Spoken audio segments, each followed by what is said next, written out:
Chloe was my wife, and I'm Connor. We met back in college and got married not long after we graduated. Our life followed the typical path: house, kids, a mortgage. Chloe stayed home to raise our kids until they were grown, and then she returned to her job in real estate. She's always been a good-looking woman, and I wouldn't be surprised if she got teased now and then at work. As far as I knew, though, she'd always stayed faithful to me. Chloe has a playful, sometimes cheeky sense of humor, which may have caused a few bumps along the way, but nothing too serious. We have 2 kids. Our son, Liam, is 21, and he's working as an electrician after finishing vocational school. He's got his own place nearby. Our daughter, Lucia, is 19 and currently attending a state university about 150 miles away. With both kids out of the house, we were looking forward to a peaceful retirement, some travel, and maybe grandkids down the line. Our relationship, especially in bed, had been what I'd call normal. In the early years, we were pretty active, almost every night and on weekends too, but as time went on, it naturally slowed down to a few times a week, which worked fine for me. Chloe, though, seemed to lose interest over time. I knew how to make her happy, pushing all the right buttons, but something always seemed to get in the way. About 5 years ago, things started to change when a new couple moved in next door. Their names were Doug and Tiffany, and we hit it off pretty quickly. The problem was Doug's love for practical jokes. He played them on anyone, anytime, and unfortunately, I often found myself the target. What really got under my skin was how much Chloe seemed to enjoy his antics, especially when I was the butt of the joke. I tried to let her know how much it bothered me, even going along with the jokes now and then, but she didn't seem to care.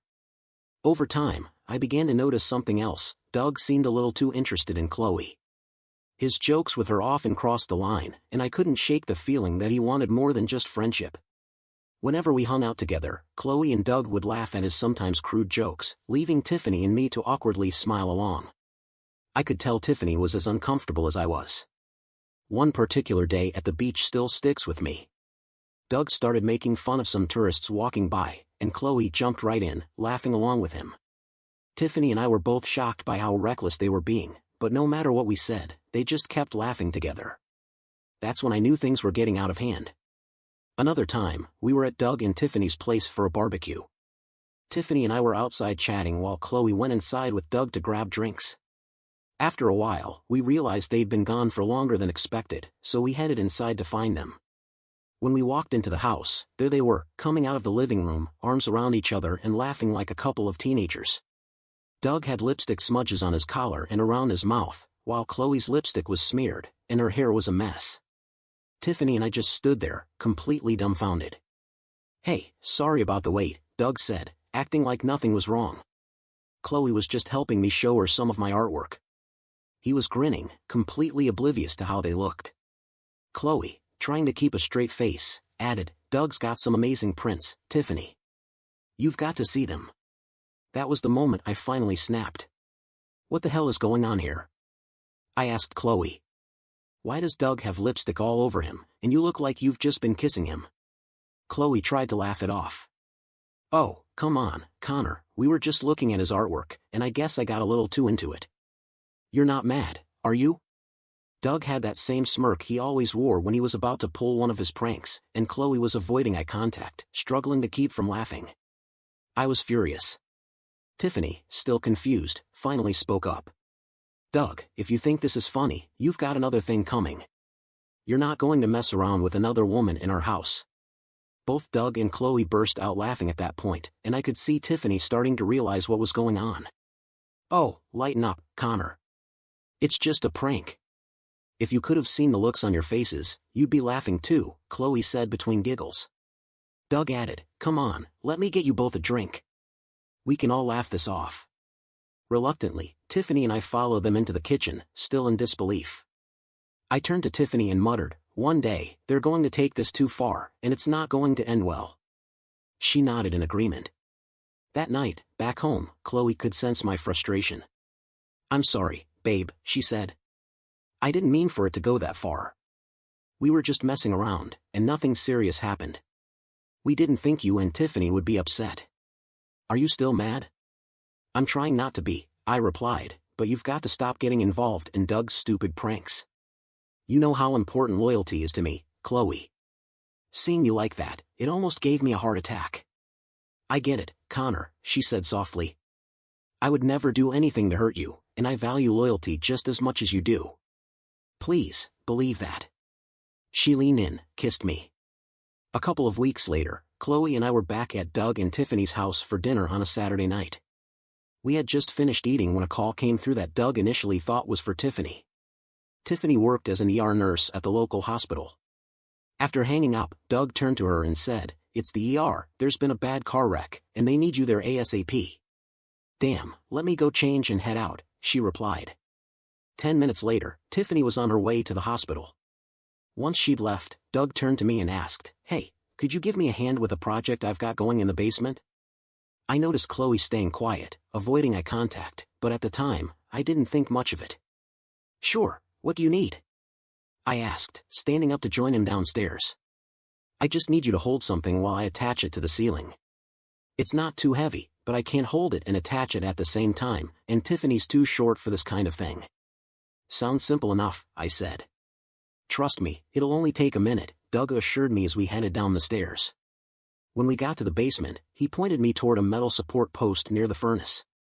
He grabbed a small metal box with a power cord hanging from it off his workbench and lifted it up toward the ceiling between the post and the furnace. That's when I noticed Chloe had followed us downstairs, watching with a strange smile on her face. Again, I didn't think much of it at the time. "Hold this for me while I attach it," Doug instructed. "What's this for?" I asked as I reached up to grab the box. "I'll explain in a sec," he said. "Just let me grab my tools." He disappeared behind his desk, leaving me holding the box up against the ceiling, my hands wrapped around the pipe to press it in place.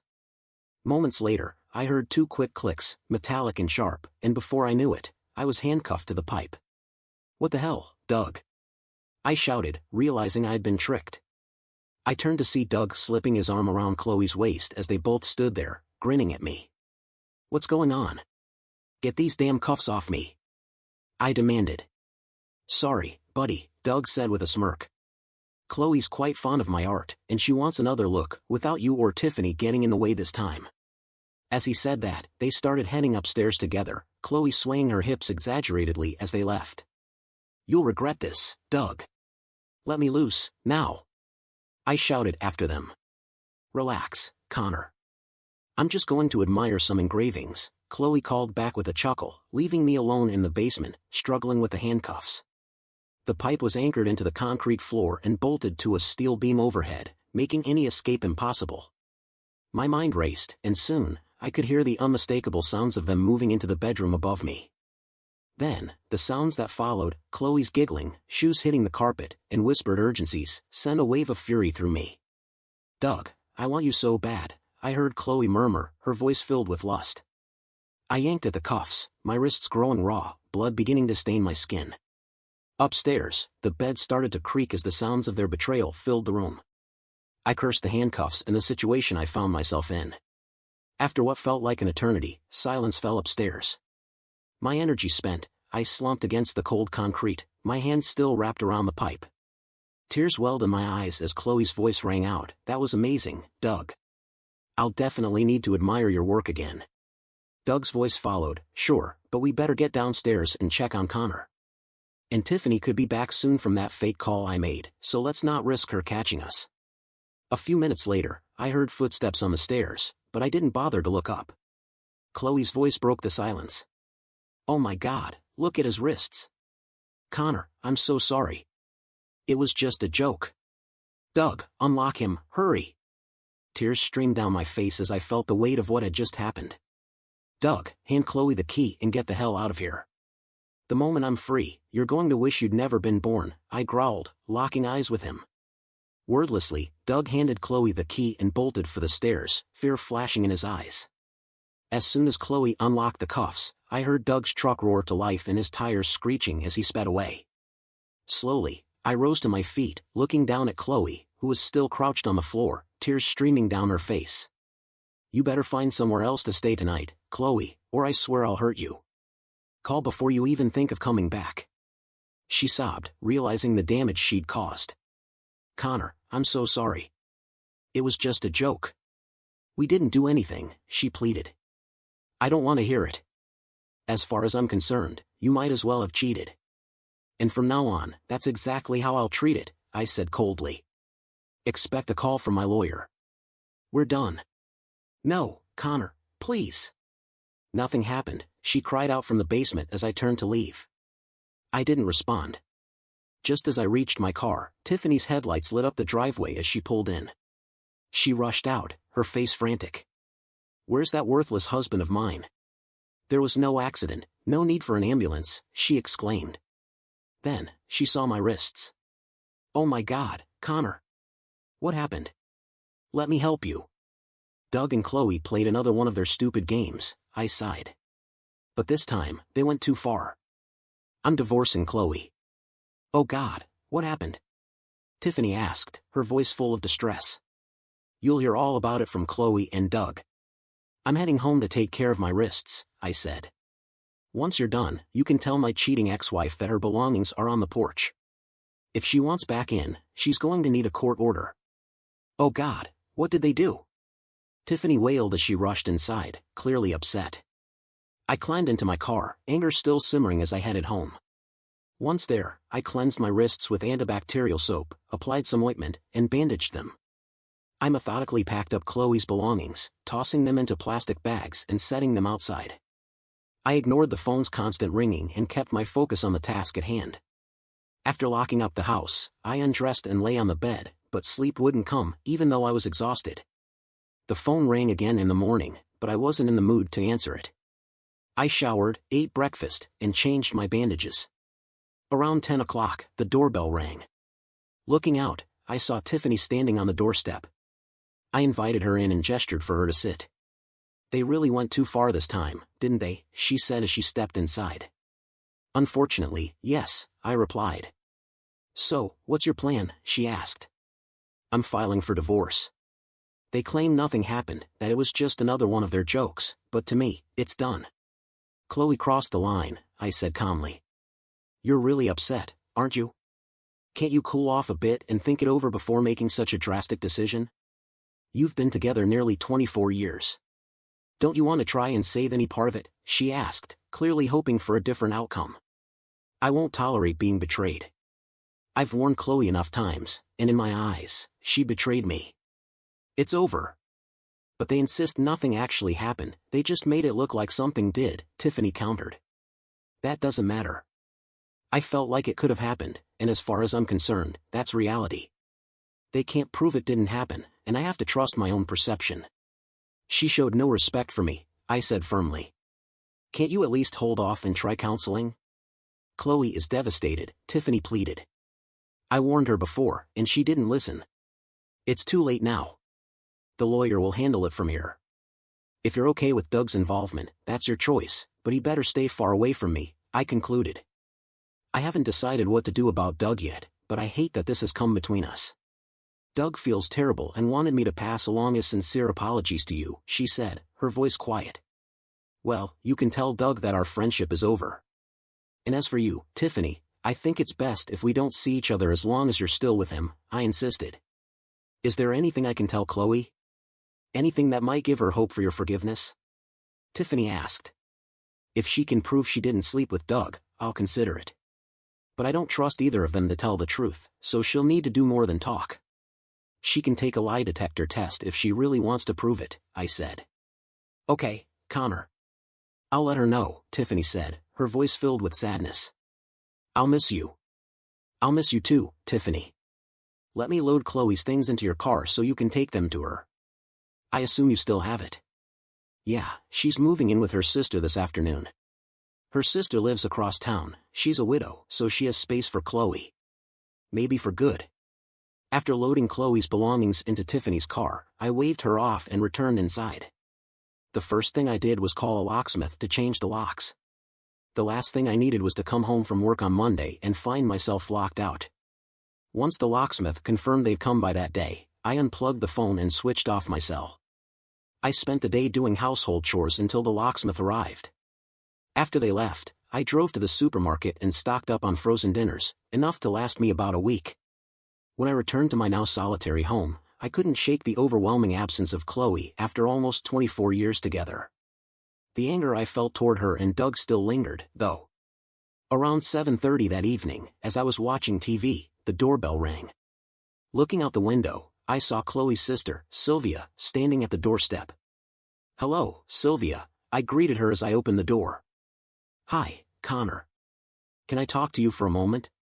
"Of course, come on in," I welcomed her inside. We moved to the living room, and I asked if she wanted something to drink. "A Coca-Cola would be fine," she said. I fetched the drinks and sat back down. "I suppose you know why I'm here," she began after taking a sip. "Yes, I imagine you're here to plead for Chloe's return." "If that's the case, you've come in vain," I said bluntly. "No, not exactly," Sylvia responded. She told me everything. "How are your wrists?" "They're healing, scabbing over." "No signs of infection," I informed her. "Chloe will be relieved to hear that," Sylvia said. "She's on the verge of a breakdown, especially since you refused to speak to her. That's why I'm here, to deliver a few messages from her." "Very well, I'll listen, but I can't promise anything in return," I replied. "First, she wants you to know that she loves you deeply and regrets what she did." "All right, anything else?" I asked. "She's willing to take a lie detector test to prove nothing happened with Doug or anyone else. It's the only proof she feels she can offer," Sylvia disclosed. I hadn't considered this option before, and I pondered it for a moment. "I'll think about it, but I have conditions. First, just proving she didn't sleep with Doug doesn't guarantee reconciliation. Second, Doug needs to take the same test, with matching results. Third, I need to approve the questions. And lastly, I'm not paying for the tests," I explained. "That seems fair, Connor. Wouldn't the test results change your mind, though?" Sylvia asked. "Maybe. But the hurt she caused will take a long time to heal, even if the tests prove she's telling the truth," I replied. "I understand, Connor. I'll convey your terms to her," Sylvia said, standing to leave. "I'm sorry, truly. I was angry with her when she came by earlier, but she looked so devastated that I couldn't stay mad. She's fully aware of the pain she's caused." "I appreciate that, Sylvia," I said. "Thanks for coming by." After Sylvia left, I reflected on the situation. Some of my initial rage had faded, but I still wasn't sure if I wanted to reconcile. I poured myself a glass of scotch and wandered through the house, reminiscing about our life together. Did I really want to end it all? Just then, the doorbell rang again. Looking outside, I saw our daughter, Lucia, standing on the front step, her expression full of discontent. I opened the door, and she marched inside, glaring at me. "What's up with the locks, Dad? Why are you ignoring the calls?" "I had to drive 150 miles to get some answers." "I'm sorry, Lucia. I wasn't trying to avoid you. I heard from Aunt Sylvia that your mother told you what happened," I explained. "Yeah, and I'm really upset that you kicked Mom out just because of some joke. Can't you forgive her and let her come home? When she called you, did she tell you how I've warned her time and time again about those pranks?" I cautioned her, Lucia, but she didn't listen. I didn't get much from Mom over the phone, but it sounded like it was just a joke. How bad could it have been? I rolled up my sleeves and showed Lucia the scars on my wrists. "It went too far, Lucia. It might have been just a prank to her, but I believe they went through with it." "Daddy, that's terrible. Is that when you asked her to leave?" she asked, her voice full of concern. "Yes. It sounded just like they described. Either your mom and Doug are great actors, or it was real. I suggested a lie detector test, but it still hurts that she thought betraying me was a joke," I said. "I'm really sorry, Dad. I hope you and Mom can work through this. I love you both, no matter what," she said softly. "I miss your mom too, but I'm struggling with her lack of respect." "Okay, Daddy. I understand now. I'm going to see Mom and try to calm her down. I'll stay with Aunt Sylvia tonight, but I have to head back to school tomorrow. Please turn your phone on so I can reach you. Liam wants to talk to you too, he's working upstate and tried calling." "I'll turn the phones back on once you're gone, sweetie," I said, pulling her in for a hug. Lucia looked so much like her mother, it was both comforting and unsettling. "Goodbye, Daddy," she said, opening her car door.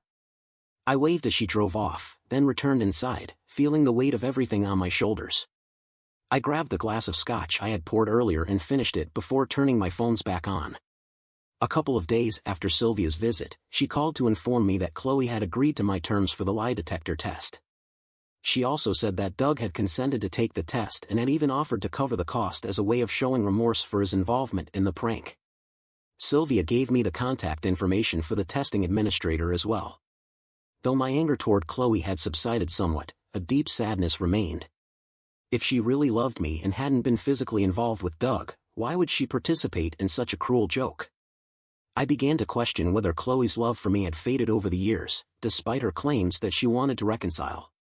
Even if the tests proved no physical involvement, I wasn't sure I could stay in a marriage where the love had vanished.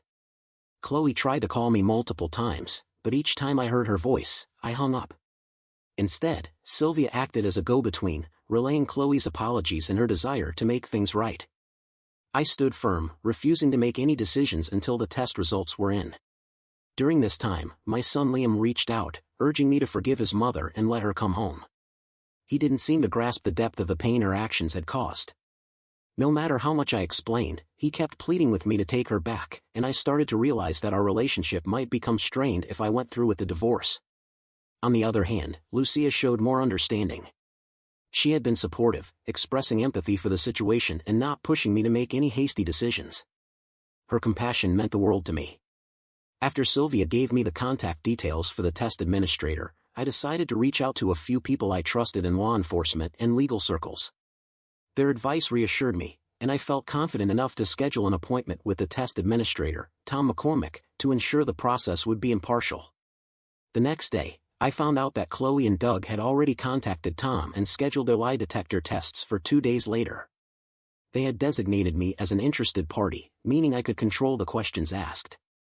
I informed my boss that I'd need some personal time and visited Tom McCormick's office to discuss the situation. We went over the questions that would determine whether Chloe and Doug had engaged in anything inappropriate. Tom promised to ask the same questions to both of them, compile their responses, and provide a final written report. If both tests aligned and showed no deception, I'd have to consider whether to trust Chloe again. However, if the tests showed any lying, I knew divorce was inevitable. Returning to work, I felt a bit more at ease, knowing I'd soon have clarity. But I also knew that even if the tests cleared them, I still had tough choices to make. For the next few days, I stuck to my usual routine at work, staying late to avoid going back to an empty house. Dinner was taken at the local diner, followed by a glass of whiskey at home. Sleep, however, was hard to come by. The absence of Chloe's warmth and presence in bed weighed heavily on me. The morning of the test arrived, and while I hoped the lie detector would clear things up, a sense of uncertainty lingered. I knew that if the test confirmed Chloe's story, she might return, but I'd need her to promise that this kind of insensitive behavior would never happen again. She'd seen how deeply her actions had hurt me. That sense of quiet was shattered when the phone rang just after 11 o'clock. "Connor, it's Tiffany," came her voice, filled with tension. "I found something. Something about Doug. He's at the testing center now. Can you come over?" The urgency in her tone sent me rushing next door. Following our usual routine, I entered through the front door and heard Tiffany calling from her office. She was sitting at her computer, looking worried. "Connor, you need to see this," she said, motioning for me to sit down next to her. "What is it?" I asked, my heart racing. "Doug's been acting secretive for the past few days. I've noticed him minimizing things on his computer when I walk by, and he's been leaving the room to take phone calls. I'm almost sure he spoke with Chloe yesterday. I finally got a chance to check his computer while he was out." Tiffany clicked on the browser and brought up his search history. My stomach dropped as I saw what was there: searches about how to beat a lie detector test. My blood ran cold. Tiffany and I scrolled through the pages Doug had visited. He'd been looking up ways to manipulate the test results. We both sat in silence for a while, processing what this meant. After a moment, we moved to the living room to discuss the implications. Our conversation was interrupted when we heard Doug's car pull into the driveway. Doug walked in and greeted us cautiously, his expression wary. As he sat on the couch across from us, I noticed a slight limp in his step as he favored his left leg. I realized then that this was all the confirmation I needed. "Doug, I'm sure you passed the test with flying colors," I remarked sarcastically, watching his reaction. Honestly, I had a hunch that nothing happened that day. Out of the corner of my eye, I saw Tiffany shoot me a confused glance. I hadn't shared my plan with her yet. If you promise that you and Chloe will never pull another stunt like this again, I might be willing to let this all go, I continued. Maybe we can shake hands and forget this whole thing, skip reading the report entirely. Relief washed over Doug's face, and he quickly agreed, offering a smile. I stood up and moved closer, extending my hand as if to seal the deal. But before he could react, I pressed my foot down hard on his right leg. The expected discomfort didn't register at first. His face went white as he let out a scream, collapsing back onto the couch. In a panic, he used both hands to pry his foot free from under mine, eventually tearing off his shoe. Tiffany and I watched in silence as the shoe came off, revealing a blood-soaked sock. He groaned in pain, and I caught Tiffany's horrified look as she processed what was happening. The bloodstain on the carpet made her wince. Keeping my gaze on Tiffany, I noticed her realization dawn, connecting the earlier search history to Doug's injury. I don't need the report to know it's a lie, I said, my voice cold. Did you really try nailing your shoe to press on it during the test, thinking it would help you beat it? It had to backfire eventually, right? Trying to fool the system by raising your heart rate with harmless questions. Doug's expression shifted from pain to despair as he looked between me and Tiffany. Yeah, he admitted. I did cheat, and I showed Chloe how to do it too. But it wasn't for the reason you're thinking. All right, Tiffany, brace yourself, I muttered as we both sat back down. Doug was applying pressure to his foot, trying to stop the bleeding. Tiffany's disapproving glare at the mess on the floor said everything. I briefly considered making Doug clean it up, but held my tongue. We didn't know what questions you'd ask, Doug explained. We figured you'd ask if we had, slept together. We would have aced that one. But we were worried you'd ask something more subtle. Like what? I pressed. Like whether our conduct always aligns with what's expected in a marriage, Doug began, but before he could finish, Tiffany cut him off. If you went to the trouble of nailing your shoe, it's obvious you've been up to no good, I said, narrowing my eyes. And let me guess, you forgot to bring extra shoes, didn't you? Doug shifted uncomfortably. I didn't want to lose Tiffany, and Chloe didn't want to lose you, he said quietly. All right, so when and what exactly happened that wouldn't measure up to the standards of a marriage? Tiffany asked, her voice sharp. Doug hesitated. It was that day we were upstairs. We didn't actually do anything. We were just jumping on the bed, making it creak. We were fully clothed, he clarified quickly. We started touching each other through our clothes. It was stupid, I know. I sat there, feeling a strange mix of emotions. It didn't seem like a lie, and while it felt foolish, it also rang true. I glanced at Tiffany. Does this satisfy you? I asked. Not even close, she snapped. This kind of scheming makes it hard to trust anything. Doug sat there silently, clearly knowing his marriage was hanging by a thread. Then, out of nowhere, he blurted, I have a video. What? Tiffany and I both said in unison, our voices matching in shock. I set up a camera in our bedroom that day. I have everything on tape, Doug confessed. Then why didn't you mention this earlier? I demanded. Doug didn't have an answer for that, but I knew why. If the video showed them fooling around, even fully clothed, it was still something that could shatter any chance of reconciliation. For me, the boundaries of infidelity go far beyond physical acts. Even a kiss would have been too much. I was going to show you, but Chloe didn't want me to, Doug admitted. She was scared of your reaction. I couldn't resist sending Chloe a message right then, remove the nail from your shoe and come over to Tiffany's house. Doug's going to show us a video. It normally takes a minute to walk from Sylvia's house to ours, but it took Chloe a good 35 minutes to arrive after she received my message. When she finally knocked on the door, her makeup was smudged, and her eyes were red from crying. Sylvia explained that Chloe had panicked after realizing I'd discovered her little scheme. Chloe tried to hug me, but I gently guided her to sit beside me on the couch. She kept glancing at me, as if trying to read my thoughts. Meanwhile, Tiffany and I discussed the likely outcomes if the video confirmed Doug's claims. Tiffany had already decided that she might forgive Doug for what happened in the bedroom, though she'd make him sweat for a while. I, on the other hand, was more conflicted. Chloe had been a loyal wife for 24 years, and our kids had made it clear they'd be devastated if I didn't forgive her. But my emotional reaction kept telling me she had betrayed me, something I always thought was unforgivable. A minute later, Doug arrived with his laptop. He plugged it into the TV, muttering another apology before hitting play. Chloe avoided looking at anyone, especially me. She knew full well how I felt about fidelity, and this was a deeply uncomfortable moment for her. Sylvia watched the screen closely, seemingly unaware of what was about to unfold. Doug, on the other hand, appeared more at ease as he settled beside Tiffany, even attempting to hold her hand. But Tiffany withdrew it immediately. The video, which lasted about 10 minutes, played out exactly as Doug had described earlier, nothing too erotic, just two people playing a fool's game. As soon as the clip started, it was clear both of them were fully clothed, just as Doug had claimed. Chloe climbed on top of him, flipping him onto his back, replaying the scene I had heard while chained to the basement pipe. What struck me most was that it was Doug who initiated the contact, though Chloe didn't hold back either. Watching this was agonizing, for more than one reason. No man with any pride, apart from a few exceptions, wants to see his wife like this with another man. But it also reignited the same painful feelings I had experienced the night I was trapped in that basement. The memory of those sounds that had shattered my heart, replayed in my mind, and I felt the raw pain in my wrists again, a stark reminder of my helplessness. Halfway through the clip, I shut my eyes tightly, trying to block out the sounds and the images. I didn't open them again until the silence in the room was deafening.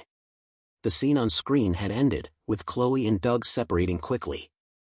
The video paused on an empty bed before fading to black. An awkward, tense silence filled the room. Sylvia cast a disgusted look at Chloe, while Doug's expression turned hopeful as he glanced toward Tiffany. But Chloe didn't lift her eyes from the floor. She stared fixedly at a spot on the carpet, refusing to meet anyone's gaze. The quiet shattered when Tiffany abruptly rose to her feet, her face twisted in fury. Doug quickly followed, trying to gauge what would happen next. "You deceitful traitor." Tiffany's voice cut through the tension like a blade. I had never heard her so angry. This was far worse than any curse I'd heard from her before. Doug flinched, his face betraying his shock at her outburst. Then, without warning, Tiffany's hand struck his cheek with a loud, sharp crack. The sound echoed like a gunshot. I've never seen someone so furious, I thought, watching as Tiffany seethed, her face red with anger. Doug recoiled, narrowly dodging another slap as he stumbled backward, favoring his right leg. "This whole video is a lie," Doug insisted, trying to recover. "Why would I do this? We were planning to have Connor and Chloe over that evening. We were going to sit out on the patio, remember?" Doug's voice was shaky, but Tiffany wasn't buying it. "That's not what happened, and you know it," Tiffany growled. "Do you remember why we didn't go outside? It was raining. So why is the sunlight streaming through the window in this video? This window doesn't get direct sunlight until noon." Doug's face turned from confusion to pure horror, and that's when I knew. That was the moment I realized they had tampered with the video. My mind raced as I processed it all, going from considering forgiveness to a firm decision in an instant. Chloe let out a groan, turned, and rushed out the door, while Sylvia sat frozen, stunned by the unfolding disaster. Tiffany advanced on Doug, who tried to maneuver around me, using me as a shield. I took a step forward and brought my foot down hard on his injured leg. He doubled over in pain, and as his head lowered, I delivered a sharp knee to his face. His head snapped back, blood pouring from his nose. Doug scrambled to his feet and fled after Chloe, leaving the rest of us in a grim silence. Tiffany stood trembling, tears streaming down her face. I could feel her heart break deeply, knowing she had loved Doug for nearly 25 years. The realization that this was the same man who had kept her hopeful through tough times was devastating. I gently wrapped my arms around Tiffany as she shook with grief. I could relate to her anguish. My own marriage was unraveling before my eyes. Unlike Tiffany, I preferred to grieve in private, saving my pain for later. But at that moment, I stayed calm, already running through the list of questions and decisions I had to make. My only regret was that I had let Doug walk away with nothing more than a broken nose. Sylvia sat nearby, seemingly too stunned to speak. I wasn't sure if she stayed out of guilt for her sister's actions or because she couldn't tear herself away from the wreckage of our lives. I had no intention of breaking my connection with Tiffany, so I let my thoughts wander. It became clear to me that while Doug was manipulative, he wasn't as clever as he thought.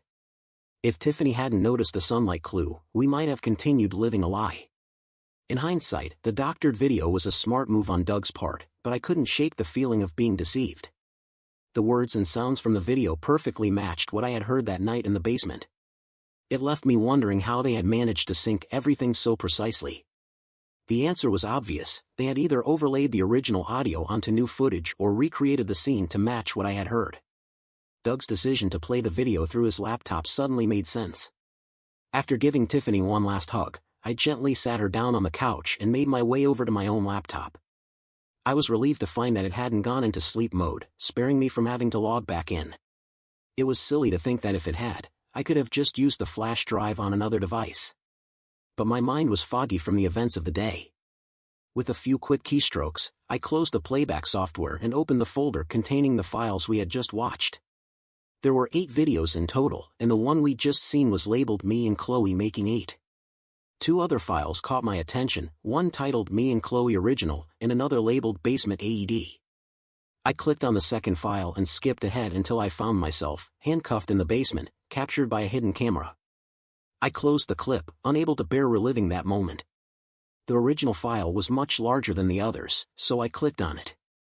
Tiffany gave me a nod of approval as I hit play. The video began in Doug and Tiffany's bedroom, but from a different angle than the one we had seen in the other clips. I hurried down the hallway to compare the camera positions. After a quick inspection, I deduced that the original footage had been captured by a hidden camera on the bookshelf, while the newer clips had been filmed with a tripod at the foot of the bed. I returned to the living room and saw that the video timer read 1 minute and 5 seconds, with over an hour left. It was clear that Doug hadn't edited the footage very well. Fast-forwarding to 20 minutes before the end, I watched the action unfold, pausing every 30 seconds until it began to mirror what I had seen earlier. I sat back down beside Tiffany, gripping her hand for support. The original video was vastly different from the version Doug had tried to pass off. The only thing that remained the same was Chloe pushing Doug onto his back. About 25 seconds later, I heard both Tiffany and Sylvia gasp. The camera angle was low, showing Chloe's face as she turned her head to the side. That's when I realized what had caused the gasps. There was a vent at floor level that opened into a channel, carrying the sounds from the room down to the basement, where I had been trapped. Chloe knew exactly what I was hearing that night. She had relished every moment of it, knowing full well what she was putting me through. My supposedly loving wife had taken pleasure in tormenting me. I battled the urge to vomit when Doug noticed where Chloe's gaze was fixed on the screen. He smirked maliciously, too stunned to check the time, but a few seconds passed as we all watched him turn Chloe onto her back, kneeling beside her as he fumbled with his belt and trousers. On the screen, Chloe lifted her skirt and ripped off her underwear, tossing them aside. The rest of the video played out almost exactly as I had imagined during my time handcuffed in the basement. With the benefit of hindsight, it was clear that Chloe's cruel enjoyment of the situation had likely emboldened Doug, setting off the chain of events that followed. If I had to bet, this was their first encounter. It seemed like something that spiraled out of control. Doug, I assumed, realized he got some twisted pleasure out of humiliating someone, while Chloe must have discovered a hidden part of herself that day. As the video ended, Sylvia turned to me with a solemn look, as if searching for some hope in the aftermath. "Is there any future for you and Chloe?" she asked, though her tone suggested she already knew the answer. I paused, sorting through my emotions. "No, not in this lifetime," I replied, my voice heavy with finality. If Chloe had come to me later and admitted that it started as a joke but got out of hand, like in the original video, maybe I would have considered forgiveness. But they conspired to rewrite history, to fool the lie detector. That level of deceit is something I never thought she was capable of. It makes me question everything. What else has she lied about? And we haven't even seen all the workout videos yet. How many times did she go back for more with Doug?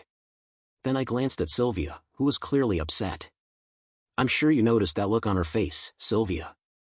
That's something I can't unsee. It's over between us." Sylvia nodded, her face a mask of sadness. "Please, Connor, don't shame her publicly. It would only embarrass your kids," she pleaded. "If you give me a copy of the video, I'll explain everything to her parents and even your children if I have to." I agreed, thanking her for her understanding. Sylvia left quietly but with a determined expression on her face. Tiffany, meanwhile, had already flipped open the phone book to the legal section, ready to move forward. Over the next few weeks, Tiffany and I provided comfort to each other, but it soon became clear that painful memories were too intertwined in our connection.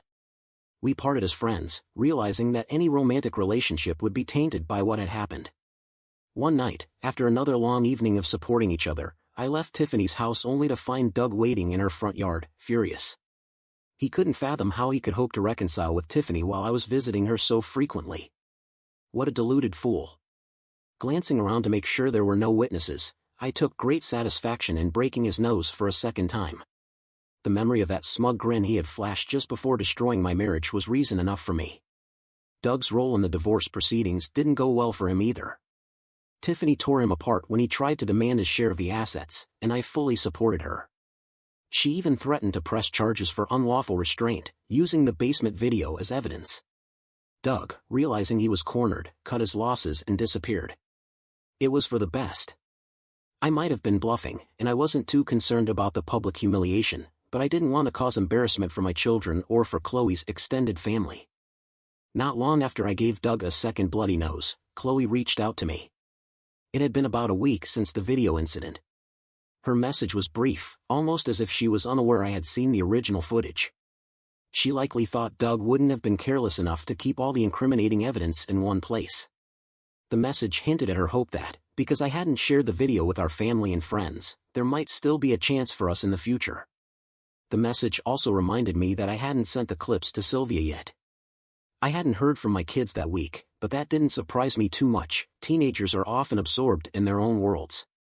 Still, it hinted at the fact that Sylvia and Chloe hadn't been talking either, possibly due to Sylvia's anger or Chloe's embarrassment. I called Sylvia to confirm if she still wanted the video, and she did. It was during that conversation that I learned Chloe had moved back in with her parents. Burning the video onto a DVD, I realized I hadn't actually watched takes 2 through 7, so I did. What I saw extinguished any remaining softness I might have had for Chloe. They didn't just lose control during those workout sessions, they relished it. The disgust on their faces in those clips matched the one Chloe wore in the original video. I almost reconsidered and thought about sending the videos to everyone in Chloe's address book, but I stopped myself. I had to think of my kids. In the end, I couldn't find Doug, he had already skipped town. But as for Chloe, forgiveness was out of the question. And unfortunately, Doug wouldn't be getting a third broken nose. I sent all the clips to Sylvia with a warning: if I heard any complaints about how I'd treated Chloe, I'd release the entire video. Sylvia must have done a good job, because one by one, Chloe's parents, Liam and Lucia, called me to say they understood why the marriage was over. I later found out Sylvia had explained everything to them and even offered to show the clips as proof. Only Chloe's mother took her up on the offer, and she apparently became ill halfway through watching the original video. After that, Chloe didn't contest the divorce. Sylvia told me she had moved out of her parents' house and rented a small apartment to escape the toxic environment. I wasn't out to cheat her in the divorce. 24 years together had to count for something, and I didn't want my kids to resent me in the future if they ever forgave her. Chloe eventually sent me a heartfelt letter, apologizing for her actions and the cover-up. The loneliness she described leapt off the pages, and she begged for forgiveness, not necessarily to get back together, but to find peace with herself. She pleaded for me to forgive her for the sake of her parents, our children, and our mutual friends. Her words almost moved me to tears. Almost. I wasn't looking for a replacement right away, but there was no shortage of single women vying for my attention. Ask any middle-aged woman about the availability of decent, morally sound men, and you'll get a bleak picture. I'm looking forward to meeting new women, and since I have no intention of marrying again, I expect there will be many such encounters in my future.